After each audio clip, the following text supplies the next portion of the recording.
बहादुर ने झांक कर अंदर स्टडी में देखा। नूरुल हुदा फाइलों में सर दिए बैठे थे। साहब, उसकी आवाज़ पर उन्होंने मसरूफ से अंदाज में कहा। हाँ बोलो।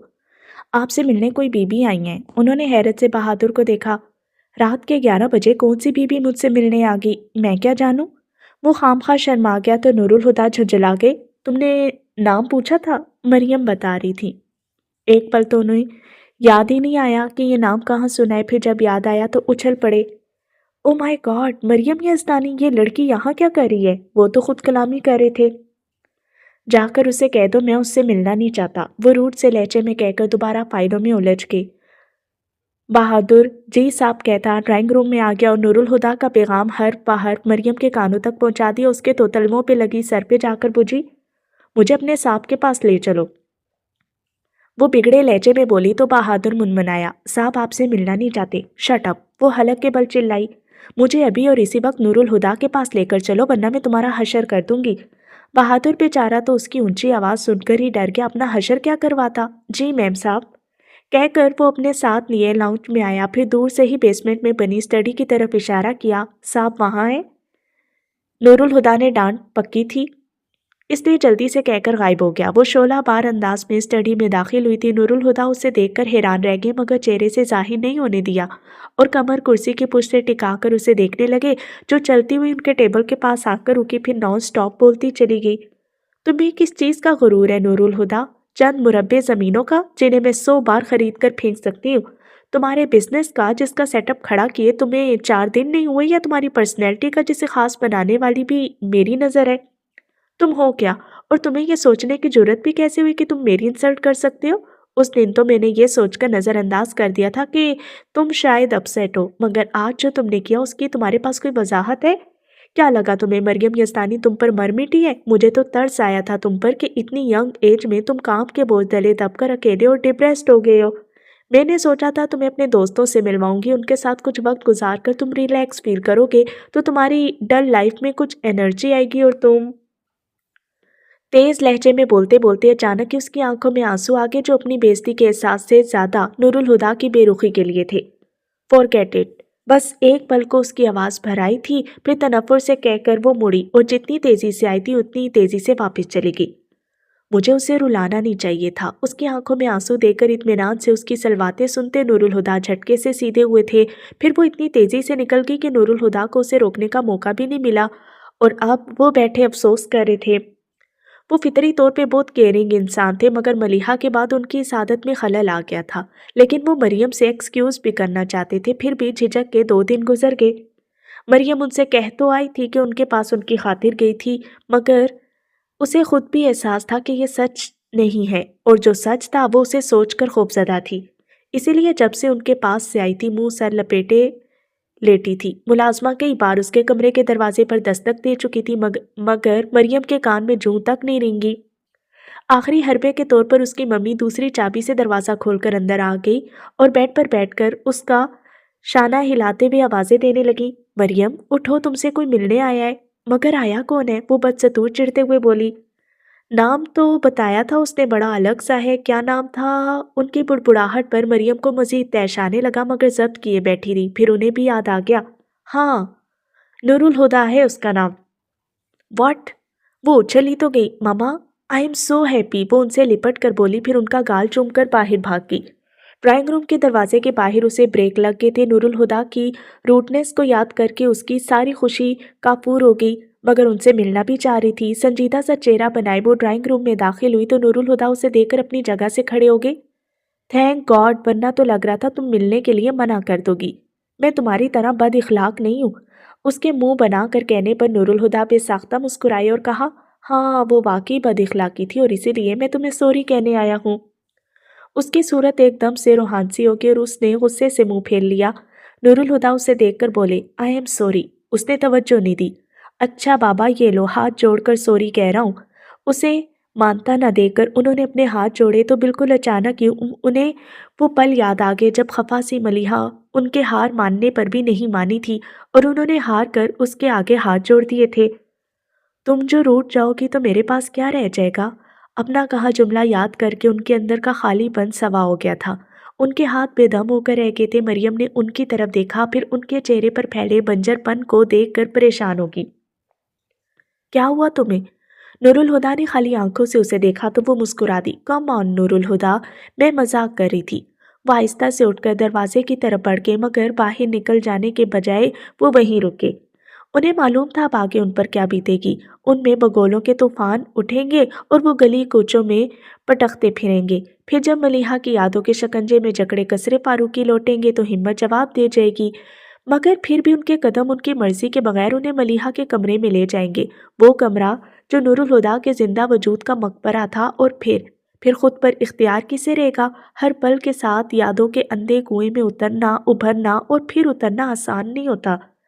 روح تک کو نڈھال کر دینے والا یہ عمل نور الہدا کی برداشت سے باہر تھا۔ مریم الجھن بھرے انداز میں ان کی پشت کو دیکھ رہی تھی کہ وہ ایڑی کے بل گھوم کر بڑے ریلیکس موڈ میں بولے، آئس کریم کھانے چلو گی؟ کیوں نہیں؟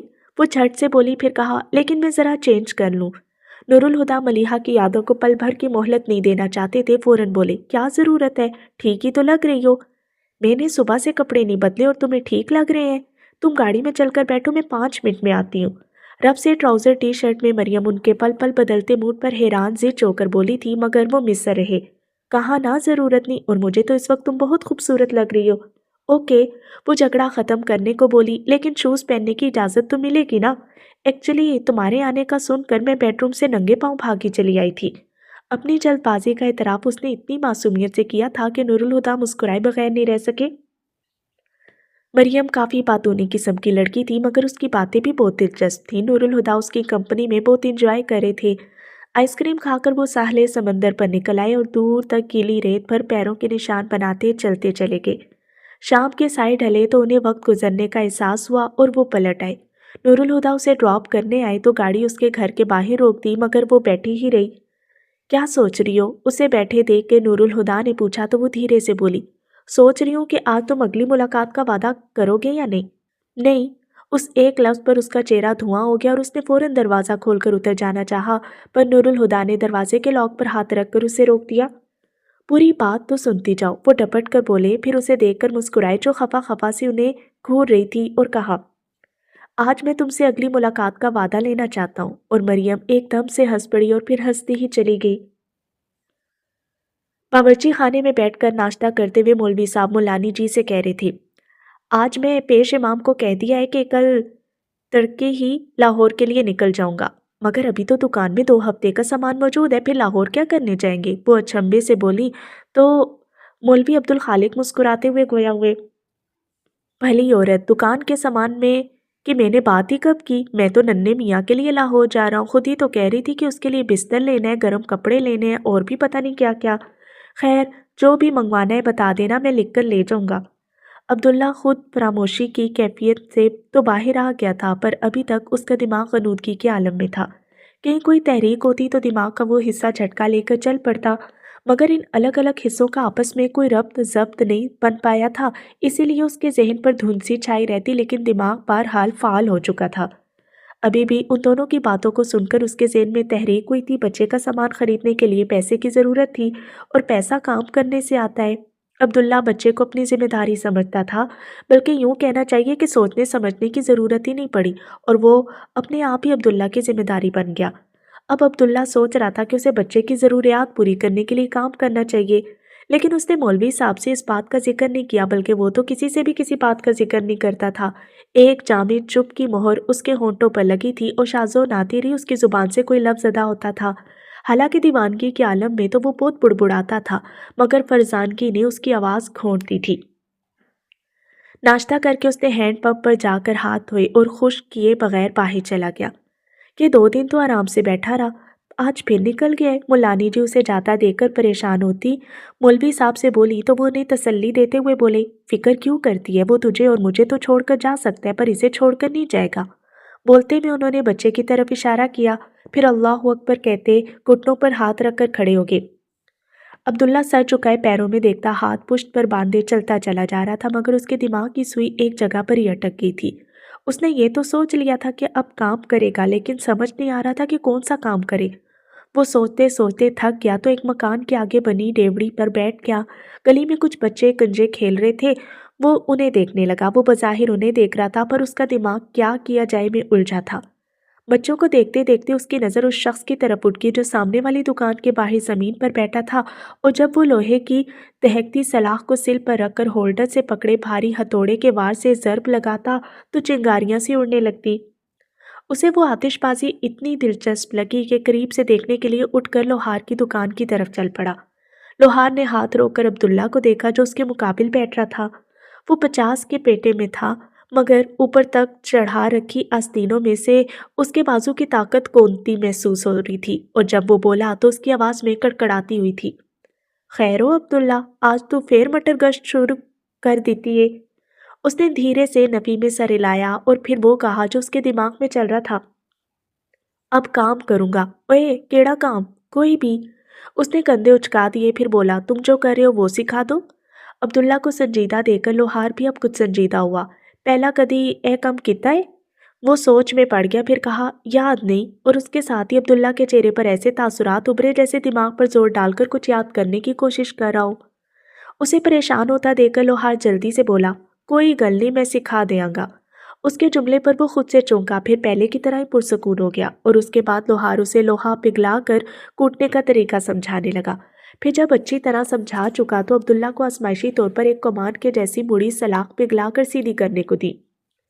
عبداللہ نے اسے بھٹی میں ڈال کر انگارے کی مانند سرخ کر لیا، پھر اسے سل پر رکھ کر ہولڈر سے پکڑے ہوئے دوسرے ہاتھ میں وزن دار ہتھوڑا لے کر تولا۔ ہتھوڑا کافی بھاری تھا اور اسے اٹھا کر پورا ہاتھ اوپر کر کے لوہے پر چوٹ کرنے کے لیے کافی طاقت کی ضرورت تھی۔ کام واقعی مشکل تھا، مگر عبداللہ نے جی نہیں چرایا۔ حالانکہ جب اس نے پوری طاقت سے لوہے پر پہلی ضرب ماری تو لوہے سے نکلتی سرخ چنگاریاں کو دیکھ کر اسے لگا کہ وہ اس کے چہرے اور آنکھوں کو جلائیں گی، بلکہ اس نے تو بے ساختہ ہی اپنا چہرہ بھی بازوں میں چھپانے کی کوشش کی تھی۔ مگر 2-3 ضربوں کے بعد اسے مزہ آنے لگا تھا، ایسا لگ رہا تھا جیسے وہ آگ کا کھیل کھیل رہا ہو۔ پورا دن گزار کر جب شام میں دکان بند کرنے کا وقت ہو گیا اور لوہار سامان اٹھا کر دکان کے اندرون میں رکھنے لگا تو عبداللہ بیٹھا اپنے چھالوں بھری ہتھیلیوں کو دیکھ رہا تھا۔ اسے یاد آیا کہ اس نے کبھی اتنی طاقت والا کام نہیں کیا۔ سامان اندر کر کے لوہار نے شٹر کھینچ کر گرایا اور تالا لگا دیا۔ پھر وہ عبداللہ کی طرف کو ہوا اور جیب میں سے کچھ روپے نکال کر گننے کے بعد عبداللہ کو پکڑاتے ہوئے کہا اے تیری اج دی دہاڑی۔ پھر کہا کل بھی آئے گا؟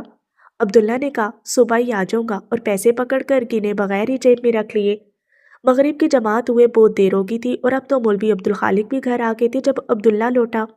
آؤ عبداللہ آؤ، سنے آج سارا دن حیدر لوہار کی دکان پہ بیٹھے لوہا پگھلاتے رہے، دل پر چڑھایا بھی پگھلایا ہے یا نہیں؟ اسے دیکھ کر مولوی عبدالخالق نے ٹھنڈے میٹھے لہجے میں معنی خیزی سے کہا، پر اس نے تو جیسے اب ان سے بحث نہ کرنے کی قسم کھا لی تھی، بولتا ہی نہیں تھا۔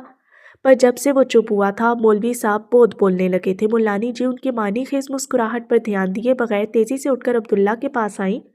ان کی اس عجلت کی وجہ عبداللہ کے ہاتھوں کے چھالے تھے جن پر ان کی نظر پڑ گئی تھی۔ پاس آ کر اس کے دونوں ہاتھ پکڑے وہ پریشان ہو کر بولی ہائے میرے ربا، عبداللہ اے کیے تجھے اور کوئی کام نہیں ملا؟ مولوی عبدالخالق پیچھے سے بولے اسے پتہ چلنے دے ہاجرہ کہ اگر لوہے کو بھی سیدھا کرنا ہو تو پہلے اسے پھٹی میں پگھلانا پڑتا ہے، تب شاید اس کی عقل میں بات آ جائے کہ لوہا ہو سونا ہو یا آدمی، سنوارنے کے لیے سختیوں سے گزارنا ضروری ہے، کیونکہ جو پگھلایا گیا ہو وہی سانچے میں ڈھل سکتا ہے۔ وہ اب بھی معنی خیز انداز میں بات کر رہے تھے۔ عبداللہ نے جیسے ان کی بات سنی ہی نہیں، اور ملانی جی سے ہاتھ چھڑاتا وہ بچے کے پاس آ گیا، پھر جیب سے پیسے نکال کر بچے کی مٹھی میں پکڑانے کے بعد وہ کسی کو دیکھے بغیر کمرے سے چلا گیا۔ اس کے جانے کے بعد ملانی جی مولوی عبدالخالق سے بولی آپ ہر وقت عبداللہ سے کیا بولتے رہتے ہیں؟ مجال ہے جو آپ کی ایک بھی بات میرے پلے پڑ گئی ہو۔ وہ ملانی جی کو دیکھ کر مسکرائے۔ لوہے کو اگر پگھلا کر یوں ہی چھوڑ دیا جائے تو ٹھنڈا ہونے پر مڑ توڑ جاتا اور اس کی شکل پہلی حالت سے بھی بری ہو جاتی، اس لیے گرم لوہے پر چوٹ کرنی پڑتی ہے تاکہ اس کی نئی ہیئت پہلے سے بہتر ہو۔ وہ معنی خیز لہجے میں معرفت کے اصول سمجھا رہے تھے۔ چوٹ بھی کر لیجیے گا مگر ابھی تو جا کر اس کے ہاتھوں پر مرہم لگا دیں۔ مولوی صاحب نے سنا تو شکایت کرنے لگے میں تو مرہم لگانا چاہتا ہوں پر وہ لگوائے تب نا، زخم پر تو ہاتھ نہیں دھرنے دیتا۔ وہ خفکی سے بول کر اٹھے اور دیوار کی الماری سے مرہم نکال کر ہاتھ میں پکڑے باہر آ گئے۔ تجھے میرے ساتھ کھیل کھیلنے میں بہت مزہ آتا ہے نا؟ بس ایک آرزو کی تھی اور تو نے میرے دل کو ویران کر دیا، لیکن اب جب بھی اپنی آرزو ہی تیاگ چکا اور فنا کے راستے کو تلاش کر رہا تھا، تو نے ایک اور آرزو میرے دل میں ڈال دی، مگر اب میرے پاس کھونے کے لیے کچھ بھی نہیں ہے۔ عبداللہ، وہ صحن میں بچھی ننگی چارپائی پر چت لیٹا تاریک آسمان کو گھورتا ہوا اپنے دل میں اللہ سے مخاطب تھا کہ مولانی جی نے اسے آواز دی۔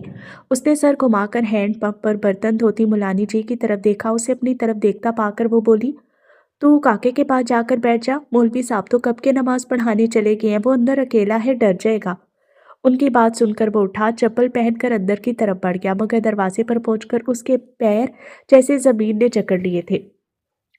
دروازے کے فریم میں اسٹیچو کی طرح استادہ اندر کے منظر کو دیکھ کر حسرتیں اس کی آنکھوں میں کروٹ لینے لگی۔ چارپائی پر سوئے ہوئے بچے کے قریب وہ کوہنی کے بل نیم دراز اس پر جھکی بہت پیار سے سوئے ہوئے بچے کو دیکھ رہی تھی، اور بچے کے سینے پر رکھا اس کا نازک ہاتھ دھیرے دھیرے اسے تھپک رہا تھا۔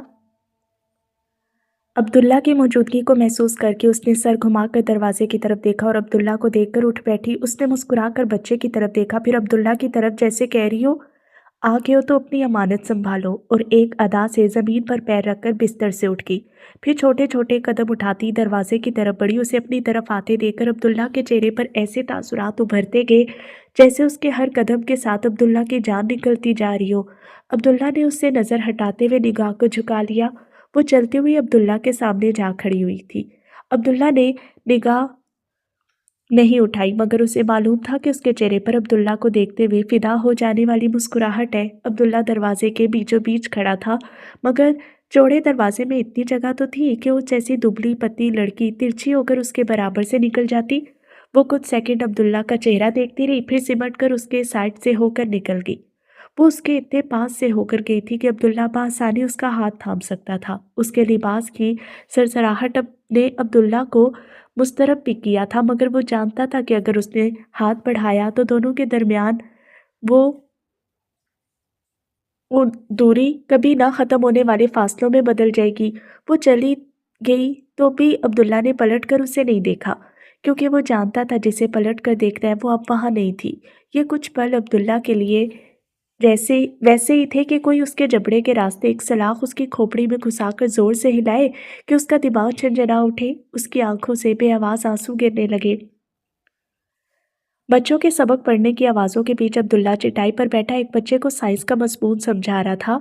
یہ اس کی روٹین بن چکی تھی۔ پہلے وہ مغرب کے بعد دکان سے گھر آتا، اب عصر کے بعد ہی آ جاتا تھا، اور سکول کے بچوں کو فری آف کاسٹ ٹیوشن پڑھاتا۔ یہ ذمہ داری عبداللہ نے خود قبول نہیں کی تھی، بلکہ مولوی صاحب نے غیر محسوس انداز میں اسے اس روٹین میں شامل کر لیا تھا۔ اس دن دکان پر کام زیادہ نہیں تھا، اس لیے عبداللہ بھی جلدی فارغ ہو گیا۔ گھر آیا تو مولوی عبدالخالق بچوں کے درمیان بیٹھے انہیں پڑھا رہے تھے، ساتھ میں دکان بھی کھول رکھی تھی۔ جب کوئی گاہک آ کر آواز لگاتا تو مولوی صاحب اٹھ کر دکان میں چلے جاتے، پھر گاہک کو فارغ کر کے واپس صحن میں آ کر بچوں کو پڑھانے لگتے۔ عبداللہ آیا تو ہاتھ منہ دھو کر صحن میں ہی چارپائی بچھا کر لیٹ گیا۔ مولوی عبدالخالق گاہے بگاہے اس پر بھی نظر ڈال لیتے۔ تبھی ایک گاہک نے دکان کے کاؤنٹر پر آ کر آواز لگائی تھی۔ مولوی صاحب کو بہانہ ہاتھ آ گیا، فوراً اسے آواز دے کر پاس بلایا۔ عبداللہ ادھر آؤ۔ وہ اٹھ کر پاس آیا تو بولے، تم تنویر کو حساب کا سوال سمجھا دو، میں گاہک کو دیکھ لوں۔ مگر مولوی صاحب، اس نے کچھ کہنا چاہا تو وہ ڈپٹ کر بولے، شکل سے MA BA لگتا ہے، دوسری کلاس کے بچے کو حساب کا سوال بھی نہیں بتا سکتا۔ جہاں تنویر، عبداللہ تجھے حساب کا سوال سمجھا دے گا، اسے ویسے بھی حساب کتاب کا بڑا شوق ہے، احمق نے اللہ کے ساتھ بھی کھاتا کھول رکھا ہے، وہ بچے سے کہہ کر آخر میں کلس کر بولے تھے۔ بچے نے فوراً اپنی کاپی مولوی عبدالخالق کے قریب زمین پر بیٹھے عبداللہ کی ران پر رکھ دی۔ مولوی عبدالخالق اٹھ کر جا چکے اور بچہ منہ اٹھائے اسے منتظر نگاہوں سے دیکھ رہا تھا۔ وہ گہرا سانس بھر کر کاپی پر لکھے سوال کو یوں دیکھنے لگا جیسے عجوبہ ہو۔ تقسیم کا وہ آسان سا سوال بھی عبداللہ کو لگا کہ وہ نہیں کر پائے گا۔ اس کے ذہن میں نہیں آ رہا تھا کہ اس سوال کو حل کس طرح کرنا ہے، مگر جب اس نے بچے کے ہاتھ سے پینسل لے کر سوال کرنا شروع کیا تو بنا ہاتھ روکے اس نے ایک بار میں ہی سوال حل کر دیا۔ پھر تو بچہ پھیل ہی گیا اور باقی سوال حل کرنے کی فرمائش کر دی۔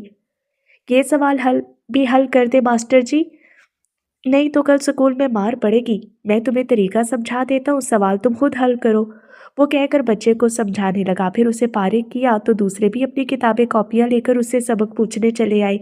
अंदर दुकान में मौलवी साहब गाहक को 2 किलो आटा तोड़कर दे चुके थे और उससे पैसे भी ले चुके थे, मगर टाइम पास के लिए बैठे उससे बातें बिगाड़ने लगे। उन्हें उन्होंने जो बाहर का मंजर देखा तो मुस्कुरा कर दिल में बोले, कल तक जो रस्सियां तुड़वा रहा था अब कैसे काम पर लग गए। वाह मालिक, तेरे काम निराले हैं। बच्चों को मौलवी साहब के पुरशफ़क़त अंदाज के मुकाबले में अब्दुल्ला के नब्बे तले अंदाज में कशिश महसूस हुई थी। वो यूँ भी गांव वालों के लिए मिस्ट्री मैन था और यही चीज़ उसके मुतल्लिक तजस्सुस को उभारती थी। बच्चों ने फरमाइश कर दी कि कल से अब्दुल्ला ही स्कूल का काम करवाए और अब्दुल्ला इनकार नहीं कर सका। अब तो वो गांव में मास्टर अब्दुल्ला के नाम से जाना जाने लगा था। नमाज का वक्त करीब आया तो मौलवी अब्दुल खालिक ने दुकान बंद कर दी और सहन में आकर वज़ू करने लगे। वो दरवाजे से निकलने लगे थे कि एक ख्याल आया और मुड़कर अब्दुल्ला को देखने लगे। सहन में मौजूद छोटे बच्चों को छोड़कर सारे बड़े बच्चे नमाज के लिए बस्ता सपारे बंद करके वज़ू करने लगे थे, पर अब्दुल्ला आराम से बैठा था। अब्दुल्ला, वो आवाज़ देकर बोले, चल उठ वज़ू कर, ज़रा देर में जाकर अजान दे लूँगा, तुझे नमाज नहीं पढ़नी।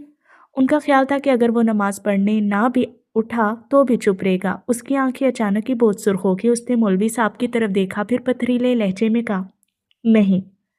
ये एक लफ्ज़ कहकर उसने सर झुकाया और बच्चे की किताब में से सबक पढ़कर उसे याद कराने लगा। बहुत सख्त नाराज़, लेकिन कोई बात नहीं, हम मना लेंगे। उसे देखते हुए उन्होंने दिल में कहा और मस्जिद की तरफ जाने को दरवाजे से निकल पड़े। मौलवी साहब, आप अब्दुल्ला पर कुछ दम दरूद क्यों नहीं फूंकते? मुलानी जी ने कहा तो वो बोले, कैसा दम दरूद? मैं क्या जानूं? उन्होंने कंधे उचका दिए, फिर कहा, लेकिन मुझे लगता है मौलवी साहब कि अब्दुल्ला पर जिन्नात का कब्जा है। अच्छा? वो महजूज अंदाज में हंस पड़े। वो जून की गर्म रात थी, हवा भी नहीं चल रही थी जिससे हबस पड़ गया था। अब्दुल्ला पीपल के दरख्त के नीचे पीढ़ी पर टांगे फैला कर बैठा था और बच्चा वॉकर में उसके आसपास मुंडला रहा था। वो घूमता फिरता अब्दुल्ला के पास आता तो अब्दुल्ला हल्के से धिक्के की मदद से वॉकर पीछे धकेल देता, लेकिन वो दोबारा वॉकर चलाता अब्दुल्ला के पास आ जाता तो दोनों हंसने लगते। मौलवी साहब सेहन में बिछी चारपाई पर सोने के लिए लेटे थे। मुलानी जी साथ वाले बिस्तर पर बैठी थीं। जब वो मौलवी अब्दुल खालिक से अब्दुल्ला के मुतल्लिक अपने खदशात का इजहार करने लगी, जिन्हें मौलवी साहब ने हंसी में उड़ा दिया, मगर वो बुरा मनाए बगैर उसी संजीदगी से कहती गई, अब क्या कहूँ मौलवी साहब कि मैंने अब्दुल्ला में कैसी कैसी अजीब बातें महसूस की हैं। अच्छा भला बैठा बातें कर रहा होता है कि अचानक ही किसी तरफ टिकटिकी बांध कर देखना शुरू कर देता है, जैसे वहाँ कोई हो। फिर उसकी बात अजीब हो जाती है, चेहरा तन जाता है और आंखें देखकर ऐसा लगता है जैसे खुदा न खास्ता जान कनी का आलम हो। उसके बाद अलग थलग गोशे में जाकर बैठ जाता है। मैंने कई बार छुप कर देखा है कि यूं कोनों में मुंह छुपा कर बैठा वो आंसुओं से रोता है। सच कहती हूँ मौलवी साहब, इतने जवान मर्द को रोते देखकर मेरा तो दिल पसीज जाता है। फिर बात यहाँ ख़त्म नहीं होती। मैंने अक्सर उसे तन्हाई में किसी से बातें करते देखा है। फिर अभी शाम में क्या हुआ? चलो, नमाज नहीं पढ़ता, रोज़े भी नहीं रखे, पर बहुत से लोग हैं जो नमाज रोज़े के मामले में गफलत करते हैं, लेकिन कोई इस तरह तो नमाज के लिए मना नहीं करता जिस तरह आज अब्दुल्ला ने किया। उसका लहजा सुनकर तो ऐसा लग रहा था कि आपने उसे कोई बहुत ही मुश्किल काम करने को कह दिया हो। मैंने सुना है जिस पर जिन्नात कब्जा कर लें उसे नमाज रोज़े से रोक देते हैं, क्योंकि उनका वजूद नापाक होता है। इसलिए जहाँ अल्लाह का नाम लिया जाता है ये वहाँ नहीं ठहर पाते। उनकी बातें सुन के मौलवी साहब उठ बैठे थे और गहरी नज़रों से अब्दुल्ला को देखने लगे। फिर जब मुलानी जी खामोश हुई तो सांस भरते गमगीन लहजे में बोले, कब्जा तो है इस पर, मगर जिन्नात का नहीं। वो ना समझी से झुंझला कर बोली, चले जिसका भी हो, पर दम दरूद करके उसकी जान छुड़ाएं। जिसने अपनी जान दे दी वो भला इसकी जान क्यों छोड़े? हल्की सरगोशी में बोलकर वो मुलानी जी से कहने लगे, तू ना सोचा कर इन बातों को, वो रोए या बातें करे, तेरा क्या नुकसान है? फिर पीपल के दरख्त की तरफ मुंह करके जोर से बोले, अब्दुल्ला आकर सो जा, बहुत रात हो गई है। उनकी बात सुनकर वो फौरन उठ गया और बच्चे को भी वॉकर से निकालकर गोद में लेता मुलानी जी के पास आया और बच्चा उनकी गोद में देकर अपनी चारपाई पर जाकर लेट गया। नूरुल हुदा ने गाड़ी पोच में ले जाकर रोकी।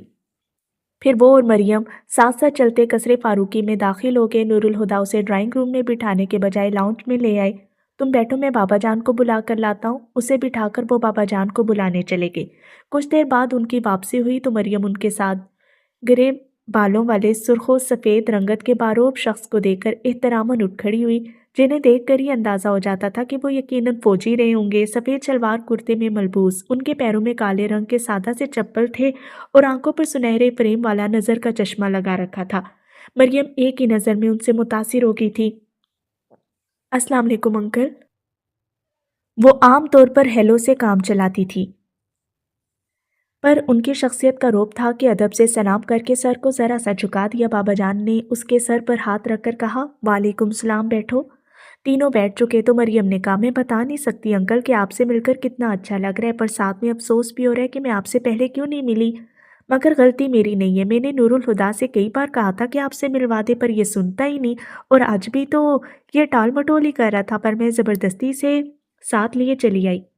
बहुत अच्छा किया, पापा जान धीमी मुस्कुराहट के साथ बोले। और मैं तो आपके घर को देखकर बहुत इम्प्रेस्ड हूँ। कसरे फारूकी वाकई किसी महल की तरह खूबसूरत है। वो इधर उधर देखते हुए खुश दिली से कह रही थी। महल तो खूबसूरत होते हैं मगर वीरान से लगते हैं। पापा जान का लहजा थकन से भरा था। मरियम जल्दी से बोली, लेकिन मुझे कसरे फारूकी तो वीरान नहीं लगता। हाँ, बस यहाँ खामोशी बहुत है, पर उसकी भी वजह है। घर में बस आप और नूरुल हुदा ही तो हैं, बल्कि असल में तो आप ही होते हैं। नूरुल हुदा तो आधी रात तक बाहर होता है, ऐसे में खामोशी तो होगी। बहादुर चाय ले आया था, मरियम ने उसे कहा। चाय मैं बनाऊंगी, तुम जाओ। उसने बाबा जान को देखा, फिर उनके इशारे पर ट्रॉली छोड़कर चला गया। मरियम ने ट्रॉली अपने सामने खिसकाई और चाय बनाने लगी। ये लीजिए, एक कप आपका, दूसरा मेरा। और नूरुल हुदा तो चाय पीता नहीं। उसने 2 कप चाय बनाकर कप बाबा जान को पकड़ाया और दूसरा अपने हाथ में लेकर सोफे पर पीछे होकर बैठती बोली, नूरुल हुदा सिगरेट सिगार नहीं पीता तो वजह समझ में आती है, ये सेहत के लिए मज़र है, पर चाय से परहेज समझ नहीं आता। तुम क्या करती हो? बाबा जान उसके तबसरे को नज़रअंदाज करके बोले और वो चंचल सी मुस्कुराहट के साथ नूरुल हुदा को देखकर बोली, पहले कुछ नहीं करती थी, लेकिन अब नूरुल हुदा का सर खाती हूँ। नूरुल हुदा ने सिर्फ मुस्कुराने पर इत्तफाक किया तो उसने ज़रा तेज लहजे में कहा, तुम क्यों चुप हो? कुछ बोलते क्यों नहीं? मैं बोलकर क्या करूँगा? तुम बाबा जान से मिलने आई हो, उनसे बातें करके जान पहचान बढ़ाओ। मैं तो बहुत अच्छी तरह से जानता हूँ इन्हें। उनके लहजे में सांप जैसी फंकार को महसूस करके मरियम को बहुत अजीब सा महसूस हुआ। उसने आज तक नूरुल हुदा को इस अंदाज में बात करते नहीं देखा था, तो उसे लगा उसे वहम हुआ है। पर बाबा जान का चेहरा देखकर लग रहा था कि जहर के असर से उनका तनफ्फुस रुकने लगा हो। हाथ की लर्जिश पर बामुश्किल काबू पाकर उन्होंने कप रखा और उठ के, तुम लोग बातें करो, मैं अब अपने कमरे में चलूंगा। उन्होंने संभल कर मरियम से कहा और चले गए। मरियम को ये सब बहुत अजीब लगा, मगर नूरुल हुदा से इस बारे में बात नहीं कर सकती थी। ये उनका ज़ाती मामला था, मगर वो उलझ गई थी। उसने चाय का कप साइड में रखा और अपनी कैफियत को नॉर्मल करने के लिए उठकर दीवार पे लगी तस्वीरें देखने लगी। नूरुल हुदा ने उसे तस्वीरों की तरफ मतवज्जे देखा तो उसके पीछे जा खड़े हुए एक तस्वीर पर हाथ रखकर बताने लगे, ये मियाँ जी हैं। तुम्हारे दादा? उसने पूछा। हाँ, और इनकी राइट साइड पर बाबा जान है और लेफ्ट पर पापा। वो चौंक कर मुड़ी और कहा, ये बाबा पापा का क्या चक्कर है? बाबा जान मेरे चचा हैं। मेरे अपने पेरेंट्स का इंतकाल तो तभी एक रोड एक्सीडेंट में हो गया था जब मैं 3 साल का था। नूरुल हुदा ने बताया तो वो मुतासिफ अंदाज में बोली, I am sorry, it's okay. उन्होंने कहा, अम्मी और पापा जान ने मुझे कभी माँ बाप की कमी महसूस होने नहीं दी। ऐसे भी मैं उस वक्त इतना छोटा था कि अपने वालिदैन के चेहरे भी मुझे याद नहीं। माँ बाप के रिश्ते में मैंने हमेशा अम्मी और बाबा जान को ही देखा है। उनकी बातों को सुनकर मुस्कुराती मरियम को यकीन हो गया कि उसने कुछ देर पहले महसूस किया था। वो सिर्फ उसका वहम ही हो सकता है। वो अब एक दूसरी तस्वीर की तरफ मतवज्जे हो गए थे। ये तस्वीर बहुत इंटरेस्टिंग है। उस दिन मैं पहली बार खड़ा हुआ था, लेकिन बाबा जान बताते हैं कि जितनी देर में पापा कैमरा लेकर पहुंचे मैं गिर चुका था। मरियम ने उस तस्वीर को देखा जिसमें एक बच्चा जमीन पर गिरा, मुंह बसोर रहा था। वो हंसने लगी। ये अम्मी की तस्वीर है। ये मैंने उस दिन खींची थी जब मैं लंदन जा रहा था। और जानती हो मैंने क्या किया? वो मज़े से बोले। क्या किया? वो इश्तियाक से बोली। मैंने कैमरे में से रील निकाली और छुपाकर अपने साथ लंदन ले गया। फिर 2 साल पहले मेरे पाकिस्तान आने के बाद ही ये तस्वीर पाकिस्तान पहुंच सकी। मरियम ने दिलचस्पी से मुस्कुराते हुए एक तस्वीर पर हाथ रखकर पूछा, ये तुम हो ना? नूरुल हुदा ने उस तस्वीर को देखकर इस्पात में जवाब दिया। देखा कितनी आसानी से तुम्हें पहचान लिया। वो नाज से बोलकर हंसी, फिर दोबारा से तस्वीर को देखने लगी। ये इतनी क्यूट सी बेबी कौन है? 7-8 साल के नूरुल हुदा की गोद में फूले फूले गालों वाली बच्ची की तरफ इशारा करके मरियम ने पूछा। नूरुल हुदा बहुत दिलचस्प अंदाज में उसे तस्वीरें दिखा रहे थे, पर उस तस्वीर को देखकर उनका लहजा सुस्त हो गया। ये मलीहा है, बाबा जान की बेटी। अच्छा? वो मगन सी बोलकर मजीद तस्वीरें देखने लगी। ये जरूर मलीहा होगी। उसने एक नौजवान लड़की की तस्वीर पर उंगली रखकर कहा, हाँ। वो उस तस्वीर को देखकर आहिस्तगी से बोले, वेरी प्रीटी। अब तो उससे मिलना पड़ेगा, जाओ बुला कर लाओ उसे। और तुमने अब तक मुझे अपनी कज़न से मिलवाया क्यों नहीं? वो पलट कर लड़ने के से अंदाज में नूरुल हुदा से बोली तो नूरुल हुदा ने आंख उठाकर उसे देखा, फिर नज़र चुराते हुए कहा, मलिहा की डेथ हो चुकी है। उसने हैरत से उन्हें देखा और बोली, व्हाट? क्या कहा तुमने? नूरुल हुदा ने उसे देखा मगर बोले कुछ नहीं। वो उनके देखने से समझ गई कि उसने जो सुना सही सुना था। उसने अफसोस भरी नज़र से उस नौजवान लड़की की तस्वीर पर डाली। यकीन नहीं आता, छोटी उम्र में क्या कोई हादसा हुआ था? मरियम प्लीज़, बमुश्किल खुद पर ज़ब्त करते हुए उन्होंने हाथ उठाकर मरियम को खामोश होने का इशारा किया। इस बारे में कोई सवाल ना करना, it's personal. I am sorry, उसने जल्दी से कहा। मगर नूरुल हुदा की हालत नहीं संभली। वो पलटकर सोफे पर बैठ गए। उन्होंने जाहिर नहीं किया था मगर मरियम ने महसूस कर लिया कि बेचैनी उनके वजूद में फैल गई थी। एक कज़न की मौत पर इतना सदमा, वो भी उसके इंतकाल के इतने अरसे बाद। मरियम को ये सब नॉर्मल नहीं लगा। वो अंदेशों में उलझी नूरुल हुदा के बराबर जा बैठी। फिर अचानक ही उसने कहा, मैं किसी की मोहब्बत में मुब्तला हूँ। नूरुल हुदा ने सर उठाकर उसे देखा, जिसके चेहरे पर ये इंकशाफ करते हुए चमक नहीं बल्कि कशमकश थी। फिर बोले, मुबारक हो। तुम मुझसे उसका नाम नहीं पूछोगे? वो अब उन्हें देख रही थी। नूरुल हुदा ने पल भर के तवक्कुफ के बाद कहा, नहीं। जवाब गैर मतवक्के था। वो हैरत से बोली, क्यों? नूरुल हुदा ने सर झुकाकर कुछ देर गौर किया, फिर बराह रास्त उसकी आंखों में देखकर बोली, क्योंकि हो सकता है मेरे साथ जिंदगी गुजारना तुम्हारे लिए मुश्किल हो जाए। वो दंग रह गई। उसे कभी एहसास नहीं हुआ था कि नूरुल हुदा उसके दिल में छुपे राज तक पहुंच गए हैं। तुम्हें ऐसा क्यों लगता है? वो उससे नजर चुरा कर उठे और टहलते हुए ड्राइंग रूम की खिड़की के सामने जा खड़े हुए। यूं लग रहा था उन्हें बोलने के लिए मोहलत की जरूरत है। खिड़की से बाहर लॉन में बिखरी धूप को देखकर वो गोया हुए, मैं मलिहा से मोहब्बत करता था, करता हूँ और मरते दम तक करता रहूंगा। कुछ सेकंड पहले मरियम के जहन में स्पार्क तो हुआ था मगर नूरुल हुदा की जुबान से इतराफ शॉकिंग था। वो कहते गए, मौत भी मलिहा के लिए मेरे एहसासात को बदल नहीं सकी। तुम्हें शायद अजीब लगे कि कोई किसी मरे हुए शख्स से कैसे मोहब्बत कर सकता है, मगर ज़िंदगी और मोहब्बत में यही तो फ़र्क है कि ज़िंदगी ख़त्म हो जाती है लेकिन मोहब्बत ख़त्म नहीं होती। हमारा रिश्ता बहुत अनोखा था और हमारी मोहब्बत बहुत पाकीज़ा और ख़ूबसूरत, बिल्कुल मलिहा की मुस्कुराहट की तरह बेरया और खालिस।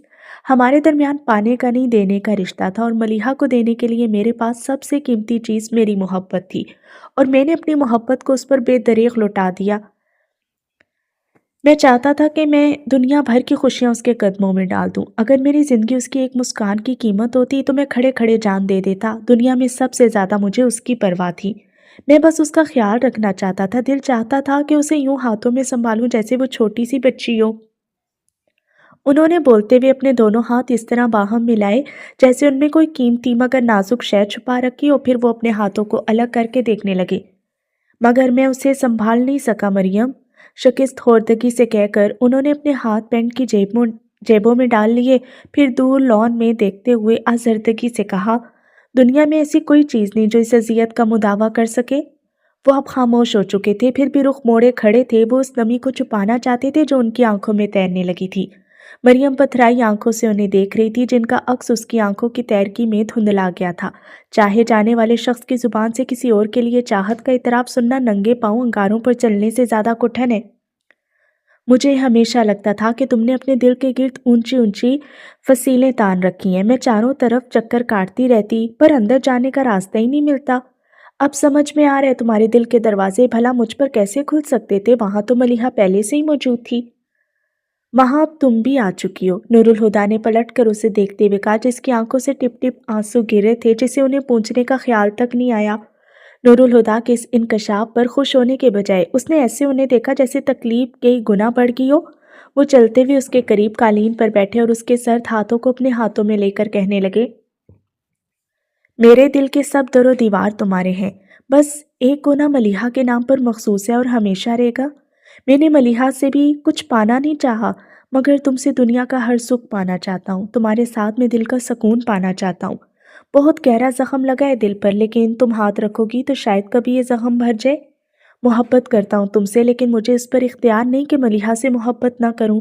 और मैं जानता हूँ कि यह शराकतदारी तुमसे झीली नहीं जाएगी। दिल गिरफ्तगी से कहकर उन्होंने मरियम के हाथ छोड़ना चाहे पर मरियम ने उन्हें अपने हाथ छोड़ने भी नहीं दिए और उसके हाथों पर अपनी उंगलियों की गिरफ्त मजबूत करती वो सहमे हुए लहजे में बोली, खोने की बात ना करना नूरुल हुदा, मैं शराकतदारी बर्दाश्त कर लूंगी पर तुम्हारा दूर जाना मुझसे बर्दाश्त नहीं होगा। और फिर मलिहा जिंदा तो नहीं है, मर चुकी है, क्या फर्क पड़ेगा अगर तुम्हारे दिल के कोने में पुराने सिक्कों की मानित कुछ यादें पड़ी भी रही तो? तुम्हारे दिल के बाकी गले गली कूचे तो मेरे लिए हैं। वो कह रही थी कि उसे फर्क नहीं पड़ेगा मगर उनके हाथों पर सर रखे फूट फूट कर रो भी रही थी। नूरुल हुदा ने नरमी से अपने हाथ छुड़ाकर उसके सारे आंसू अपनी हथेलियों में जज्ब कर लिए, फिर उसकी आंखों में झांकते हुए सवाल किया, मुझसे शादी करोगी? और इकरार में सर हिलाती मरियम उनके हाथों में चेहरा छुपाकर एक बार फिर रो पड़ी। देख लीजिएगा, मेरे जाने के बाद आपकी बेगम आकर मुझे रिप्लेस कर देंगी। मलिहा की आवाज़ नूरुल हुदा के इर्द गिर्द गूंज रही थी। एक माह बाद मरियम यज़दानी ने मिसेस नूरुल हुदा फारूकी बनकर कसरे फारूकी में कदम रख दिए थे। लॉन के नीम तारीख गोशे में तन्हा खड़े नूरुल हुदा रोशनियों से सजे कसरे फारूकी को बड़ी आसीत से देख रहे थे। उनकी आंखों में 2 साल पहले की एक ऐसी ही रात का मंजर किसी फिल्म की तरह घूम रहा था और उस रात की क़यामतें उन्हें एक एक करके याद आती गईं। कोई शख्स तुम्हारा नेमुल बदल नहीं हो सकता। दुख जब एक बार वजूद में घर कर ले तो फिर कोई खुशी खुशी नहीं देती। वो अपने दुख की दवा लेने मरियम के पास चले आए। वो गैर रवायती सी लड़की उनके इंतज़ार में रवायती अंदाज में दुल्हन बनी चेहरे पर घूंघट डालकर बैठी थी। नूरुल हुदा उसके करीब बैठ के तो अपनी बोल्डनेस के बावजूद वो खुद में सिमट गई। नूरुल हुदा उसकी शर्म को देखकर मुस्कुराने लगे, फिर उन्होंने धीरे से उसके घूंघट को उलट दिया। सुर्ख कामदानी दुपट्टे के हाले में उसका सजा सवरा रूप तो आदशा था। शर्म से निगाहें झुकी जा रही थी, चेहरे पर घबराहट लिए होंठों में मध्यम सी मुस्कुराहट थी। उसे देखते देखते नूरुल हुदा खो से गए। उन्हें दुल्हन बनी मलिहा का चेहरा याद आ गया। उसकी पलकें नम थी और आंखों के पपोटे होले होले लरस रहे थे। नीम वहाँ होंठों में कपकपाहट थी और चेहरे से पसीना झलक रहा था। वो उनकी बाहों में आलमे नज़ा से गुजर रही थी। लब काटते हुए नूरुल हुदा ने अपने बाएं पहलू पर उस जगह हाथ रखा जहां अपने सीने पर उन्होंने मलिहा की आखिरी धड़कनों को महसूस किया था, और फिर सीने के अंदर उनके अपने दिल की धड़कनें इन बेतरतीब धड़कनों की ताल में हमेशा के लिए खो गई थी। रिश्ते जब बनाए जाते हैं नूरुल हुदा तो उन्हें निभाया करते हैं। एक आवाज़ ने उनके ज़हन में उभर कर उन्हें सरजनिश की। वो दफतन संभले, फिर कोट की जेब से छोटी मखमली डबिया निकाली और उसे खोलकर उसमें से अंगूठी निकालने के बाद डबिया साइड टेबल पर रखकर मरियम का हाथ थाम लिया। मैं इस रिश्ते को आखिरी सांस तक निभाऊंगा। मरियम की मखरूती उंगली में अंगूठी पहनाकर उन्होंने उसके हाथ की पुश्त को चूमा, फिर पलके उठाकर उसे देखते हुए बुलंद आवाज़ में उन्होंने मलिहा से वादा किया था,